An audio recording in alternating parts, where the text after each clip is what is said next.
Students நம்மோட commerce explorer media சேனலில் என்னென்ன சப்ஜெக்ட்ஸுக்கெல்லாம் வீடியோஸ் அப்லோட் பண்ணியிருக்கோம் அப்படின்ற லிஸ்ட்டு தான் இது. இந்த சப்ஜெக்டுக்குரிய வீடியோஸ்க்கு லிங்க் நான் டிஸ்கிரிப்ஷன் பாக்ஸில் கொடுத்துருக்கேன். Okay, financial accounting, corporate accounting, management accounting, cost accounting, இந்த எல்லா சப்ஜெக்ட்டுக்குமாய் ப்ளேலிஸ்ட்டும் க்ரியேட் பண்ணியிருக்கேன். அந்த ப்ளேலிஸ்ட்டோட லிங்க் டிஸ்கிரிப்ஷன் பாக்ஸில் செக் பண்ணிக்கோங்க. வணக்கம். இன்றைக்கி நம்ம income tax law and practice சப்ஜெக்டில் கேபிட்டல் கெயின்ஸ் சாப்டரில் அட்வான்ஸ் மணி ரிசீவ்ட் அண்ட் ஃபர்ஃபிட்டடை பற்றி தான் டிஸ்கஸ் பண்ண போகிறோம். ப்ராப்ளம்ஸும் போட்டு பார்க்க போகிறோம். ஏற்கனவே நம்மளோட சேனலில் கேபிட்டல் கெயின்ஸ் சாப்டருக்கு வீடியோஸ் அப்லோட் பண்ணியிருக்கோம். அந்த வீடியோஸை கண்டிப்பாக மிஸ் பண்ணாமல் பாருங்கள்.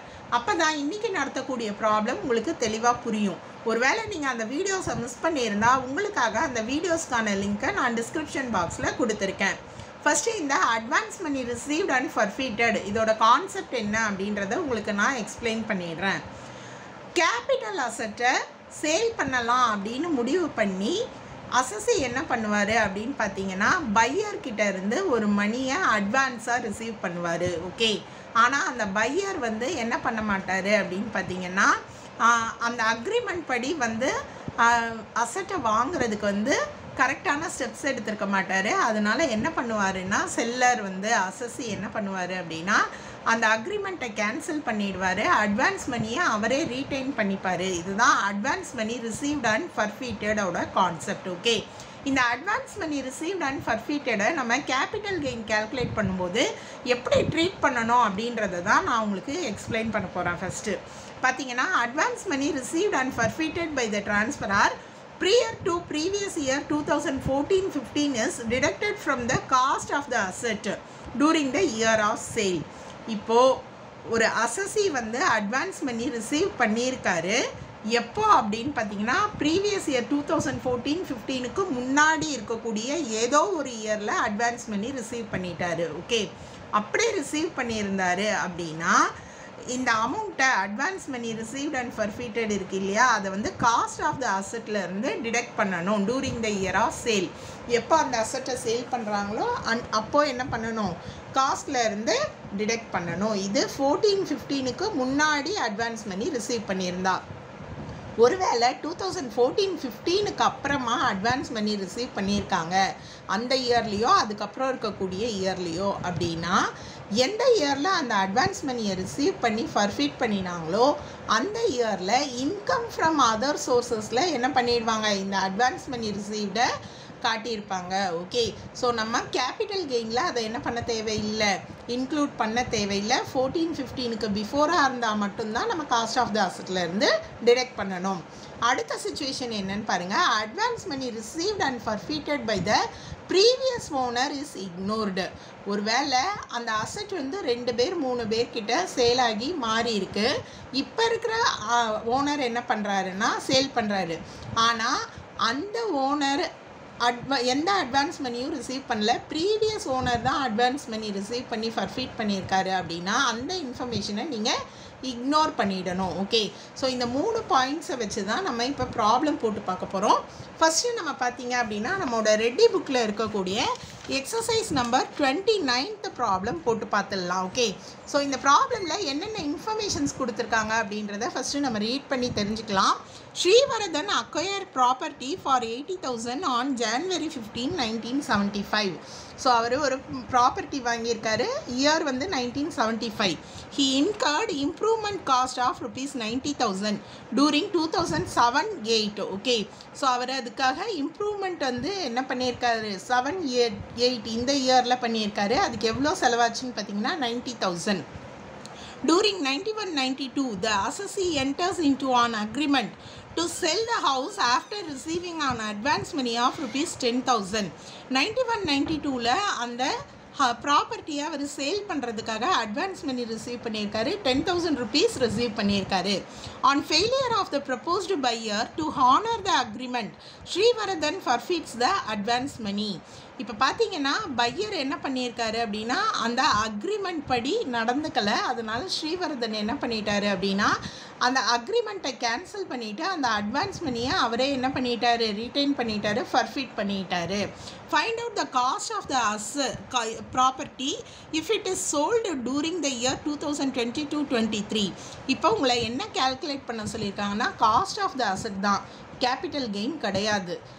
அதாவது அசட்டை சேல் பண்ணின இயர் தான் கொடுத்துருக்காங்களே தவிர சேல் வேல்யூ இல்லை. அதனால நீங்கள் கேபிட்டல் கெயின் கண்டுபிடிக்க முடியாது, காஸ்ட் ஆஃப் த அசட் தான் கண்டுபிடிக்க முடியும்.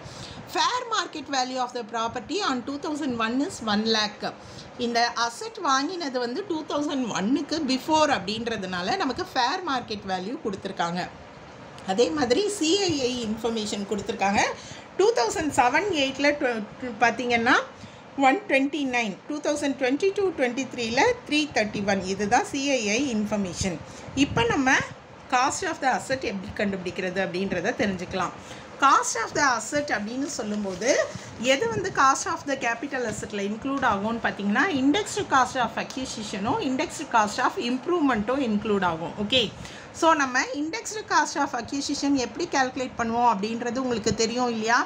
இண்டெக்ஸ்டு காஸ்ட் ஆஃப் அக்யூசிஷன் கண்டுபிடிக்கிறதுக்கு நம்ம எதை எடுத்துக்கணும்னா காஸ்ட் ஆஃப் த அசட் எடுத்துக்கணும், இல்லைன்னா ஃபேர் மார்க்கெட் வேல்யூ எடுத்துக்கணும். ஓகே, 2001க்கு அப்புறம் அசட் வாங்கியிருந்தால் நம்ம காஸ்ட்டை அப்படியே எடுத்துப்போம். இது 2001க்கு பிஃபோராக வாங்கியிருக்கிறதுனால நம்ம என்ன பண்ணணும், ஃபேர் மார்க்கெட் வேல்யூவோட காஸ்ட்டை கம்பேர் பண்ணணும், எது ஹையரோ அதை தான் எடுத்துக்கணும். ஓகே, ஸோ அந்த இன்ஃபர்மேஷனை நான் இங்கே வந்து ஒர்க்கிங் நோட் அப்படின்னு எடுத்து எழுதிக்கிறேன். நீங்கள் ப்ராப்ளத்துக்கு கீழே ஒர்க்கிங் நோட் எழுதுங்க. ஓகே, ஸோ இப்போ அசட் வாங்கின இயர் என்ன கொடுத்துருக்காங்க ப்ராப்ளம்லன்னு பார்த்தீங்கன்னா 1975. எவ்வளோக்கு வாங்கியிருக்காரு அப்படின்னு பார்த்தீங்கன்னா 80,000. ஓகேவா? ஸோ அசட் வாங்கின year 1975, cost of the asset வந்து பார்த்திங்கன்னா 80,000. அதனால் நமக்கு ஃபேர் மார்க்கெட் வேல்யூவும் கொடுத்துருக்காங்க. ஃபேர் மார்க்கெட் வேல்யூ ஆன் 2001 தான் எப்போவுமே கொடுப்பாங்க. Okay, so fair market value என்ன அப்படின்னு பார்த்தீங்கன்னா அசட்டுக்கு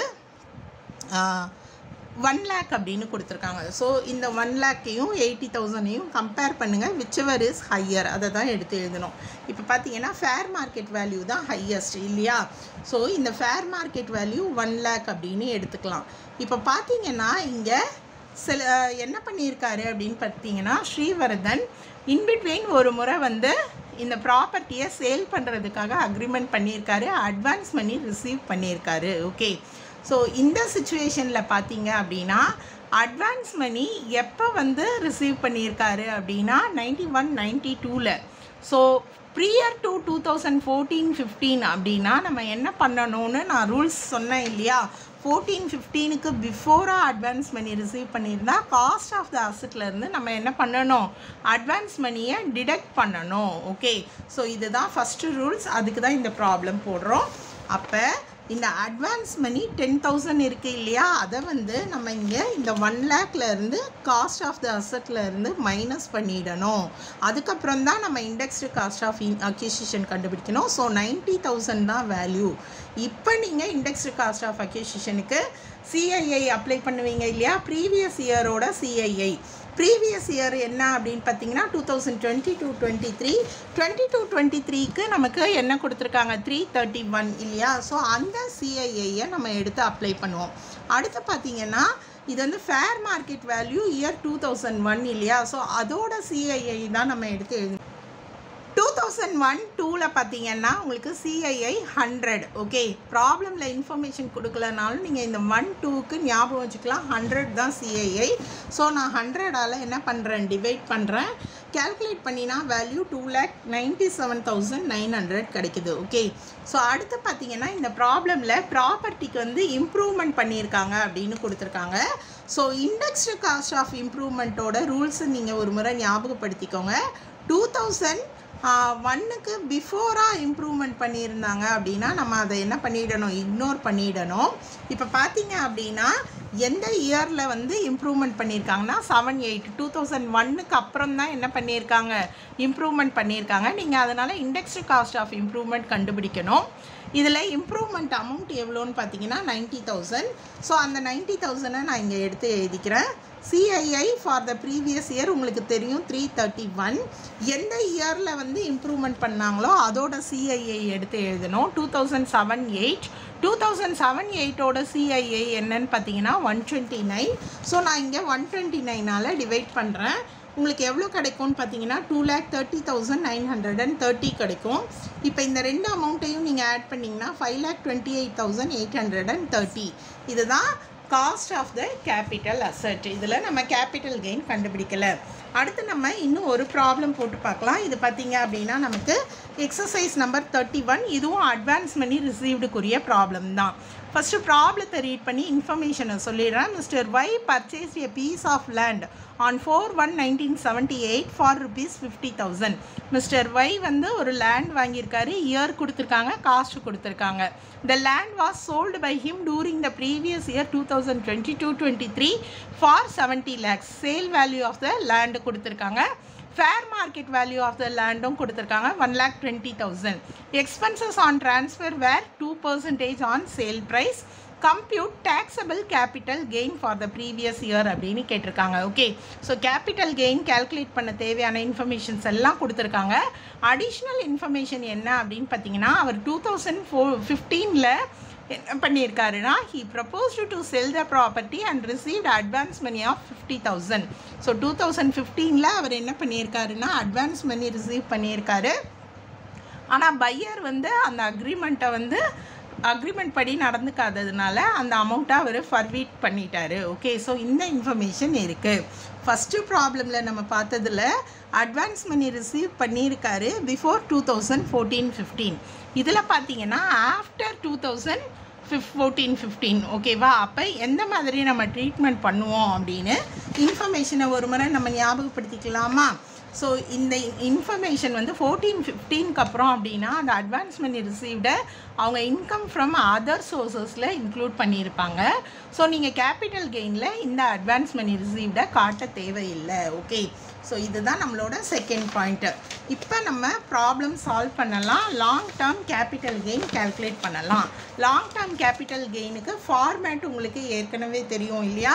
ஸோ ஃபஸ்ட்டு நம்ம என்ன பண்ணுவோம் அப்படின்னு பார்த்தீங்கன்னா, சேல்ஸ் வேல்யூவை எடுத்து எழுதிப்போம் இல்லையா? So sales value of the asset எவ்வளோ சேல்ஸ் வேல்யூ அப்படின்னு பார்த்தீங்கன்னா ப்ராப்ளமில் கொடுத்துருக்காங்க நமக்கு 70 lakhs. ஓகே, ஸோ அந்த 70 lakhஸை நான் இங்கே ஃபஸ்ட்டு எடுத்து எழுதிக்கிறேன். இதிலேருந்து நம்ம என்ன பண்ணுவோம் அப்படின்னு பார்த்தீங்கன்னா, எக்ஸ்பென்சஸ் ஆன் சேல்ஸ் ஏதாவது இருந்தது அப்படின்னா அதை நம்ம என்ன பண்ணிவிடுவோம், மைனஸ் பண்ணிவிடுவோம். நமக்கு கிடைக்கக்கூடியது தான் என்னது, net sales consideration. So expenses on sales எவ்வளோ கொடுத்துருக்காங்க அப்படின்னு பார்த்தீங்கன்னா, சேல்ஸ் வேல்யூவில் 2% அப்படின்னு கொடுத்துருந்தாங்க. சேல்ஸ் வேல்யூ நமக்கு 70 lakhs இல்லையா? ஸோ இந்த 70 lakhஸில் நம்ம கேல்குலேட் பண்ணுறோம். எக்ஸ்பென்சஸ் ஆன் சேல்ஸ் நமக்கு 1,40,000 கிடைக்குது. ஸோ இதில் இருந்து நம்ம சப்ராக்ட் பண்ணினோம்னா நமக்கு கிடைக்கக்கூடிய ஆன்சர் 68,60,000. ஓகே, ஸோ இதுதான் நமக்கு net sales consideration. Okay, so இதுக்கப்புறம் நம்ம என்ன கண்டுபிடிப்போம் அப்படின்னு பார்த்தீங்கன்னா, இண்டெக்ஸ்டு காஸ்ட் ஆஃப் அக்யூசிஷன். ஓகேவா? Indexed cost of acquisition improvement இருந்தது அப்படின்னா நம்ம அதை மைனஸ் பண்ணணும். ஸோ ஃபஸ்ட்டு நான் இண்டெக்ஸ்டு காஸ்ட் ஆஃப் அக்யூசிஷன் கண்டுபிடிக்கிறேன். ஸோ எப்போ நமக்கு ப்ராப்பர்ட்டி வாங்கினாங்கன்னு பாருங்கள். ப்ராப்பர்ட்டி பார்த்திங்கன்னா 2001 பிஃபோருக்கே வாங்கியிருக்காங்க. அதனால் நம்ம ஃபேர் மார்க்கெட் வேல்யூவோட கம்பேர் பண்ணணும். பாருங்கள், 1978லேயே வாங்கிட்டாங்க. காஸ்ட் வந்து 50,000. ஸோ நான் இங்கே ஒர்க்கிங் நோட்டில் எடுத்து எழுதுகிறேன். 1978 வாங்கியிருக்காங்க. எவ்வளோ அப்படின்னு பார்த்தீங்கன்னா 50,000 காஸ்ட்டு. ஃபேர் மார்க்கெட் வேல்யூ அதனால் ப்ராப்ளமில் கொடுத்துருக்காங்க. 2001 பிஃபோர் அப்படின்னாலே ஃபேர் மார்க்கெட் வேல்யூ கொடுத்துருப்பாங்க. ஸோ என்ன அமௌண்ட்டு கொடுத்துருக்காங்கன்னு பார்த்தீங்கன்னா 1,20,000. ஓகே, ஸோ 2001 பார்த்தீங்கன்னா 1,20,000. ஸோ இது ரெண்டையும் நம்ம கம்பேர் பண்ணுறோம். விச் எவர் இஸ் ஹையர்னு பார்த்தீங்கன்னா fair market value. So indexed cost of அக்யூசிஷனுக்கு நான் அதை எதை எடுத்துப்பேன்னா 1,20,000.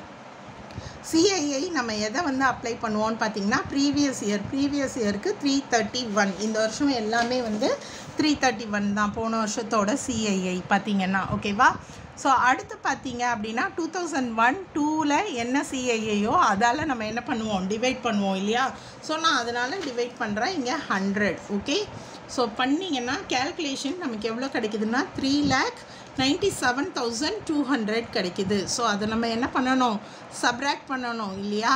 ஸோ எடுத்து எழுதுகிறேன், 3,97,200 சப்ராக்ட் பண்ணினேன்னா நமக்கு 64,62,800 கிடைக்குது. இதுதான் லாங் டேர்ம் கேபிட்டல் கெயின். ஓகேவா. ஸோ இப்போ இந்த ப்ராப்ளமில் அட்வான்ஸ் மணி ரிசீவ் பண்ணியிருந்தாங்க.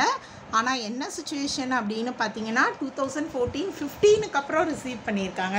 அதனால நம்ம அதை இங்கே கம்ப்யூட்டேஷனுக்கு எடுத்துக்கல. ஓகே. ஸோ இன்றைக்கி நம்ம அட்வான்ஸ் மணி ரிசீவ்டில் 2 சுச்சுவேஷன் 2 ஹிண்ட்ஸுக்கு வந்து டிஸ்கஸ் பண்ணிட்டோம் ப்ராப்ளம். அடுத்த ப்ராப்ளம் நம்ம அடுத்த வீடியோவில் டிஸ்கஸ் பண்ணலாம். கண்டிப்பாக மிஸ் பண்ணாமல் பாருங்கள். இன்றைக்கி நடத்தின ப்ராப்ளம் உங்களுக்கு புரிஞ்சிருக்கும்னு நினைக்கிறேன். நீங்களும் இதே மாதிரி ப்ராப்ளம் போட்டு பார்த்து ட்ரை பண்ணுங்கள். உங்களுக்கு டவுட்ஸ் ஏதாவது இருந்தால் கமெண்ட் செக்ஷனில் கேளுங்க. நன்றி.